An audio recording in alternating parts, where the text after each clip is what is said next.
گفتگو کو آگے بڑھاتے ہوئے میں حیدری صاحب آپ سے یہ جاننا چاہوں گا، قربانی کے مسائل کے حوالے سے ایک بڑا ہی اہم مسئلہ ہے کہ قربانی کے جانور میں کیا عقیقہ کیا جا سکتا ہے؟ جی ہاں، اس کی گنجائش موجود ہے. اگر کوئی شخص عقیقہ کرنا چاہتا ہے قربانی کے جانور میں تو بالکل کر سکتا ہے. کر سکتا ہے. جی، صحیح صحیح، یہ تو بڑی ایک آسانی ہے. اگر کسی نے 2 حصے قربانی کے جانور میں سے لیے ہیں تو ایک حصے میں اگر قربانی کی نیت کرتا ہے، دوسرے میں عقیقے کی نیت کرتا ہے تو درست ہے. بالکل ٹھیک ہے. اچھا، اس کا عقیقہ اور قربانی دونوں منظور ہوں گی یا دونوں میں سے کوئی ایک چیز منظور ہوگی؟ نہیں، ظاہری بات ہے جب دونوں کی گنجائش ہے تو دونوں منظور ہوں گی نا، دونوں قبول ہوں گی عند اللہ انشاءاللہ. بالکل ٹھیک ہو گیا، بالکل ٹھیک ہو گیا. اسی طرح حیدری صاحب، جو ایک بڑا جانور ہوتا ہے، بچھڑا کہہ لیں آپ، اس میں کیا 7 حصے ہی ہوتے ہیں یا اس سے زیادہ یا کم بھی ہو سکتے ہیں؟ ہاں جی، زیادہ تو نہیں ہو سکتے. بڑے جانور کے اندر یعنی کہ کسی بھی شخص کا حصہ 7ویں حصے سے کم نہیں ہونا چاہیے. اگر ٹھیک ہو آپ گیا.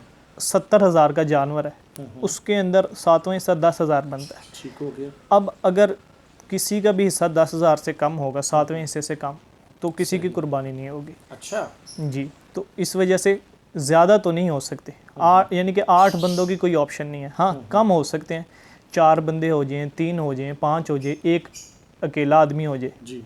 اور دوسرا یہ بھی ہے کہ اگر 4 بندے ہیں تو ضروری نہیں کہ یعنی کہ سالم حصہ یعنی وہ پورا حصہ لیں. ایک بندہ 2 لے، دوسرا بھی 2 لے، تیسرا 2 لے، ایک لے. 4 بندوں کا ایسے بھی ہو سکتا ہے کہ ایک بندہ 2.5 حصے لے لے، دوسرا بھی 2.5 لے لے اور باقی 2 ایک لے لے، تو 7 حصے پورے ہو جائیں گے.